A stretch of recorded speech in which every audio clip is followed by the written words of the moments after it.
अरे क्या करूं? कैसे इस भोजन इकट्ठा करने के चक्कर से छुटकारा पाऊं? बस बिना कुछ किए मुझे भोजन मिल जाए। कुछ सोच बादल, कोई उपाय सोच। बादल कौवा घर में बैठा ऐसा सोच रहा था। तभी चिड़िया, कबूतर और तोता वहाँ आ जाते हैं। चलो बादल भैया, भोजन लेने चलें। उन तीनों को देखकर बादल कौवा जोर जोर से चिल्लाने लगता है। हाय, मेरी आंखें, मुझे कुछ दिखाई क्यों नहीं दे रहा? क्या मैं अंधा हो गया हूँ? क्या हुआ बादल, क्यों इतना चिल्ला रहे हो? चीकू, मुझे कुछ भी दिखाई नहीं दे रहा। लेकिन अचानक तुम्हें दिखना कैसे बंद हो गया? क्या तुम्हारी आंखों में कोई चोट आई है? नहीं नहीं, मुझे कोई चोट तो नहीं लगी, लेकिन मुझे कुछ दिखाई नहीं दे रहा। अरे रे, मेरी आंखें, अब मैं भोजन ढूंढने कैसे जाऊंगा? शांत हो जाओ बादल भैया, आपको भोजन खोजने जाने की कोई जरूरत नहीं है। हम तुम्हारे लिए भोजन ले आएंगे। नहीं नहीं, मुझे भी तुम्हारी तरह मेहनत करके खाना है, मुफ्त में नहीं। मैं भला मुफ्त में कैसे खा सकता हूँ? तो ठीक है बादल भैया, आप ऐसा करो, हमारे पेड़ पर हमारे घोंसलों की रक्षा करो, क्योंकि हमारे घोंसले में अंडे हैं। लेकिन चिड़िया बहन, ये कौवा हमारे अंडों की रक्षा कैसे करेगा? इसे तो कुछ भी दिखाई नहीं दे रहा। हाँ चिड़िया, भला ये हमारे घोंसलों की कैसे रक्षा करेगा और सांप से कैसे बचाएगा हमारे अंडों को? हमें तो पता है कि बादल भैया को कुछ भी दिखाई नहीं दे रहा, लेकिन उस जालिम सांप को ये थोड़ी ना मालूम है। उसे बैठे हुए देखकर सांप वहाँ नहीं आएगा। ठीक है चिड़िया बहन, अगर मुझे ये काम दोगे तो मुझे बहुत अच्छा लगेगा। ऐसे लगेगा कि मैंने मेहनत करके दाना खाया है। इस तरह सभी पक्षी वहाँ से चले जाते हैं, लेकिन वो जालिम सांप बाहर बैठा सब कुछ सुन रहा था। बहुत मजा आ जाएगा। भला ये अंधा कौवा क्या अंडों की रक्षा कर पाएगा? मैं धीरे धीरे सरकते हुए सारे अंडों को खा जाऊंगा और उस अंधे कौवे को पता भी नहीं चलेगा। जब बादल कौवा पक्षियों के घोंसलों के पास बैठा हुआ था, तो सांप चुपके से वहाँ आ जाता है। खबरदार सांप, अगर आगे बढ़ा तो अपनी चोंच से तुझे मार मार कर मार ही दूंगा। तभी बादल कौवा अपनी चोंच से सांप पर कई हमले करता है। अरे, इस कौवे को तो सब दिखाई दे रहा है। नाटकबाज कौवे, अंधा होने का नाटक कर रहा है। बादल कौवा अपनी चोंच से हमले करके सांप को नीचे गिरा देता है। शाम को जब सभी पक्षी भोजन लेकर लौटते हैं, तो बादल कौवा भोजन खाता है। चलो बादल, तुम्हें बरगद के पेड़ पर रहने वाले उल्लू वैद जी के पास लेकर चलते हैं। नहीं नहीं, इसकी कोई जरूरत नहीं है। जैसे ऊपर वाले की मर्जी, मुझे वैद जी के पास नहीं जाना। नहीं बादल भैया, शायद वैद जी की दवा से आपकी आंखें ठीक हो जाएं। हाँ बादल, चलो चलें। फिर वो तीनों पक्षी बादल कौवे को लेकर उल्लू वैद जी के पास जाते हैं। वैद जी, जरा देखें, बादल कौवे को आँखों से दिखना बंद हो गया है। मेरे पास ये बूटी का रस है। अगर ये रस आँखों में डाल दिया जाए तो अंधे को दिखाई देना शुरू हो जाएगा, और जो देख सकता है वो अंधा हो जाएगा। अरे, ये दवा मेरी आँखों में डाल दी तो क्या मैं सच में अंधा हो जाऊंगा? नहीं नहीं, ऐसे भला कैसे हो सकता है? फिर उल्लू वैद चंद कतरे दवा के कौवे की आंखों में डाल देता है। अरे, मेरी आंखों में तो बहुत जलन हो रही है, मुझे कुछ भी दिखाई नहीं दे रहा। अरे, हो ही नहीं सकता, इससे तो अंधे को भी दिखाई देने लगता है। देखो, तुम इसे घर ले जाओ और एक दिन आराम करने दो, फिर ये ठीक हो जाएगा। अगली सुबह वो सब बादल कौवे को अपने घोंसले के पास बिठा देते हैं। ठीक है कौवे भैया, हम भोजन लेने जा रहे हैं, आप हमारे घोंसलों का ध्यान रखना। फिर वो सभी पक्षी वहाँ से चले जाते हैं। अरे, मेरा नाटक मुझ पर ही भारी पड़ गया, मैं सच में अंधा हो गया। सांप भी ये सारी बातें सुन लेता है और वो धीरे से घोंसलों के पास पहुँच जाता है। अरे नाटकबाज कौवे, अब तू सच में अंधा हो गया। अब बचाकर दिखा तू अंडों को। ऐसा कहते हुए वो सांप सभी पक्षियों के अंडे खा जाता है और फिर वहाँ से चला जाता है। शाम को जब सभी पक्षी वापस आते हैं तो अपने खाली घोंसलों को देखकर हैरान होते हैं। अरे हमारे अंडे कहाँ हैं? मेरे घोंसले में भी अंडे नहीं है। कहाँ गए हमारे अंडे? बोल क्यों नहीं रहे तुमको? मुझे माफ कर दो पक्षियों, मेहनत ना करनी पड़े इसलिए मैंने अंधे होने का नाटक किया। और देखो अब मैं सच में अंधा हो गया। वो जालिम सांप सभी के अंडों को खा गया। क्या मतलब? तुम्हें माफ करने से हमारे अंडे वापस लौट आएंगे? तुम्हारा नाटक हमें कितना महंगा पड़ा है, क्या तुम्हें इस बात का अंदाजा है? नहीं कपे, तुम्हें इसकी माफी नहीं मिलेगी बल्कि तुम्हें इसकी सजा मिलेगी, सजा। फिर वो सभी पक्षी कपे पर हमला करते हैं जिससे कप्पा घायल होकर पेड़ से नीचे गिर जाता है। वो पेड़ के नीचे ही पड़ा हुआ था। तभी रात में उसका मामा आता है। अरे भांजे, ये तेरी हालत किसने की? किसने तुझे मारा? कुछ नहीं मामा जी, मेरी इस हालत का मैं खुद ही जिम्मेदार हूँ। इस तरह कहकर वो सारी बात अपने मामा जी को बता देता है। भांजे, ये तुमने अच्छा नहीं किया। तुम्हें सभी पक्षियों से माफी मांगनी होगी। चलो पहले मैं तुम्हें वैद्य जी के पास लेकर चलूं। फिर बादल कपे का मामा उसे वैद्य जी के पास ले जाता है। वैद्य जी कपे की आंखों में फिर से दवा डालते हैं। इस बार कपा देखने लगता है। मामा जी, मुझे सब दिखाई देने लग गया है। वैद्य जी, आपका बहुत बहुत धन्यवाद। फिर बादल कपा और उसका मामा अगले दिन सभी पक्षियों के पास जाते हैं। पक्षियों, बादल को माफ कर दो, उसको किए की सजा मिल गई है। अब वो कभी ऐसी गलती नहीं करेगा।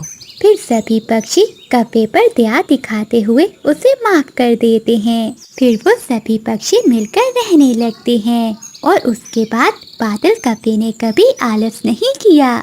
अच्छी सुनते हो? उठो, जाओ मेरे लिए कोई शिकार ढूंढ कर लाओ। मेरे पेट में चूहे दौड़ रहे हैं। अरे सुनहरी, तुम्हारा पेट है या कुआं? अभी पहले तो मैंने तुम्हें एक शिकार लाकर दिया था। क्या वो खाकर भी तुम्हारा पेट नहीं भरा? भोला जी, आपने जो शिकार ला कर दिया था वो तो मैं एक ही निवाले में चट कर गई। और क्या तुम भूल गए कि मैं पेट से हूँ? ऐसे में मुझे ज्यादा भूख लगती है। अब जल्दी से जाओ और मेरे लिए शिकार ढूंढ कर लाओ। अच्छा, जाता हूँ। ना चाहते हुए भी भोला चील शिकार के लिए अपने घर से निकल जाता है। बिजली कभी अनाज लेकर अपने घर की ओर जा रही थी। तभी उसे किसी के रोने की आवाज सुनाई देती है। पास में एक घर था जहाँ रोने की आवाजें आ रही थी। बिजली कभी वहीं जाती है। अंदर जाते ही बिजली कभी को एक कबूतरी, उसके 5 बच्चे और घोंसले में एक अंडा दिखाई देता है। अरे क्या हुआ तुझे? इतनी जोर जोर के गला फाड़ कर क्यों रो रही है? क्या नाम है तेरा? मेरा नाम बबली कबूतरी है और ये मेरे 5 बच्चे हैं। मेरे पति अनाज लेने बाहर गए थे, तभी उन्हें एक शिकारी चील ने खा लिया। मैंने आज ही ये अंडा दिया है। अब मैं अकेली इन बच्चों को और इस अंडे को नहीं पाल सकती। बबली बहन, पहले तुम रोना बंद करो। अब होनी को कौन टाल सकता है? अब तुम्हें ही इस अंडे और बच्चों का ख्याल रखना पड़ेगा। नहीं नहीं, मैं पहले ही इन 5 बच्चों को बहुत मुश्किल से संभाल रही हूँ। अब मैं इस अंडे का बोझ और नहीं संभाल सकती। मैं इस अंडे को इसी घर में छोड़कर अपने बच्चों को लेकर यहाँ से जा रही हूँ। अरे अरे, तुम कैसी माँ हो? चुपचाप इस अंडे को भी अपने साथ लेकर जाओ। अच्छा, अगर आपको इतनी ही चिंता है इस अंडे की तो आप खुद ही क्यों नहीं संभाल लेती? मैं तो अपने बच्चों को लेकर जा रही हूँ। फिर बबली कबूतरी अपने 5 बच्चों को लेकर वहाँ से चली जाती है। अरे ये मैंने क्या कर दिया? मैं क्यों आई इस घोंसले में? अच्छी भली तो मैं अपने घर जा रही थी। मैंने तो अपने पाँव पर खुद ही कुल्हाड़ी मार ली। अब तो मुझे ही संडे का ख्याल रखना होगा।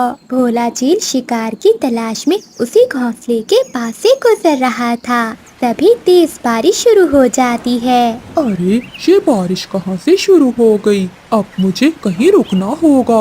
अरे ये क्या, मुझे तो यहाँ से किसी ताजे अंडे की खुशबू आ रही है। तभी वो चील घोंसले के अंदर चला जाता है। अरे वाह, ये तो बहुत अच्छा हो गया, अंडा भी मिल गया और शिकार भी। मुझे भी बहुत भूख लगी हुई है, पहले मैं ये अंडा खा लेता हूँ और बाद में इस कफी को मारकर अपनी पत्नी को दूंगा। चील भैया, आप इस अंडे को ना खाना, ये कोई साधारण अंडा नहीं है, ये तो एक जादुई अंडा है। जादुई अंडा? वो कैसे? अगर आप रात होने का इंतजार करोगे तो आपको एक की बजाय 2 अंडे मिलेंगे। 2 अंडे? वो कैसे? मैंने कहा ना चील भैया कि ये जादुई अंडा है। हर रात को ये अंडा अपने जादू से एक और अंडा बना देता है, इसलिए मैं तो हर रोज यहाँ आकर दूसरे अंडे को ले जाती हूँ। कफी, क्या तुम मुझे पागल समझती हो? ये सब झूठ है। नहीं नहीं चील भैया, मैं सच कह रही हूँ। अगर रात होने तक आपको 2 अंडे ना मिले तो आप मुझे खा लेना। फिर भोला चील बिजली कफी की बातों में आ जाता है। ठीक है कफी, अगर रात होने पर 2 अंडे ना हुए तो तुम्हारी खैर नहीं है। अभी तो मैं जा रहा हूँ, लेकिन हाँ, रात को मैं जरूर लौटूंगा। ऐसा कहते हुए भोला चील दरवाजा बाहर से बंद करके किसी और शिकार के लिए चला जाता है। लो जी, एक मुसीबत से निकली नहीं, दूसरी मुसीबत मेरे सर पर आकर बैठ गई। अपनी जान बचाने के लिए चील से झूठ तो बोल लिया, अब मैं दूसरा अंडा कहाँ से लाऊंगी? अब तो मैं बाहर भी नहीं जा सकती। मुझे तो लग रहा है कि सुबह मैं नहीं देख पाऊंगी।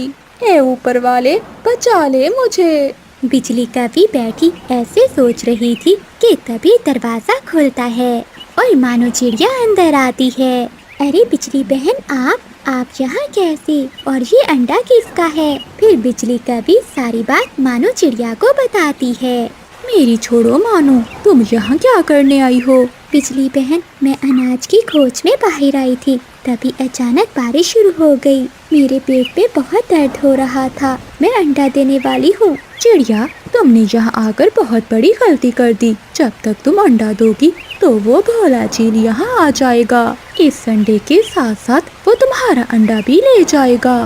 मानो, चील के आने से पहले हम ये अंडा लेकर यहाँ से चलते हैं, मेरा घर पास में ही है। वो दोनों ही घर से बाहर आती हैं तो देखती हैं सामने पेड़ पर वो चील बैठा हुआ है। बिजली बहन, लगता है ये वही चील है जिसके बारे में आपने मुझे बताया है। शायद ये रात होने का इंतजार कर रहा है। अगर हम दोनों अभी यहाँ से बाहर निकली तो ये हमें अभी खा जाएगा। हमें अभी यहीं रुकना होगा। थोड़ी ही देर बाद मानो चिड़िया भी घोंसले में एक अंडा दे देती है। तभी बिजली का भी एक योजना बनाती है और चिड़िया को बताती है। रात होते ही भोला चील घोंसले के अंदर आ जाता है। ये दरवाजा बाहर से किसने खोला और ये चिड़िया कौन है? ये मेरी सहेली मानो है, बारिश से बचने के लिए आसरा ढूंढ रही थी। चील ने देखा कि घोंसले में अब 2 अंडे हैं। वो बहुत खुश हो जाता है। अरे वाह कफी, ये तो चमत्कार हो गया, यहाँ तो 2 अंडे हैं। हाँ हाँ, मैंने कहा था ना, मैं कभी झूठ नहीं बोलती। अब मैं जाऊँ यहाँ से? हाँ हाँ, तुम जा सकती हो, लेकिन मैं चिड़िया को नहीं जाने दूंगा। इन अंडों के साथ साथ मैं इसे भी खा जाऊंगा। हाँ हाँ चील भैया, वैसे भी ये मेरी कोई रिश्तेदार नहीं है, मैं तो जा रही हूँ। फिर बिजली का भी घर से निकलती है और वो बाहर पेड़ के पीछे छुपकर बैठ जाती है। अरे अरे रुकिए चील भाई, आप इन अंडों को मत खाइए। तुम्हारी हिम्मत कैसे हुई मुझे रोकने की? देखिए चील भैया, अगर आप ये 2 अंडे खा लेंगे तो सुबह क्या खाएंगे? ये तो जादुई अंडे हैं, सुबह यहाँ 4 अंडे हो जाएंगे। हाँ चिड़िया, ये तो मैंने सोचा ही नहीं। तुम्हारा दिमाग तो उस काली कभी से भी ज्यादा चलता है। अब मैं चलता हूँ, तुम इन अंडों का ख्याल रखना, मैं सुबह आऊँगा। फिर भोला चील वहाँ से चला जाता है। थोड़ी देर बाद बिजली का भी वापिस आती है। देखा ना चिड़िया, बच गया तुम्हारा अंडा, मुझे पता था वो एक बुद्धू चील है। चलिए बिजली बहन, इससे पहले कि वो चील यहाँ आ जाए, वो दोनों अंडे उठाकर वापिस जाने ही वाली थी कि फिर से तेज बारिश शुरू हो जाती है। वो दोनों चिंता में बैठी हुई थी।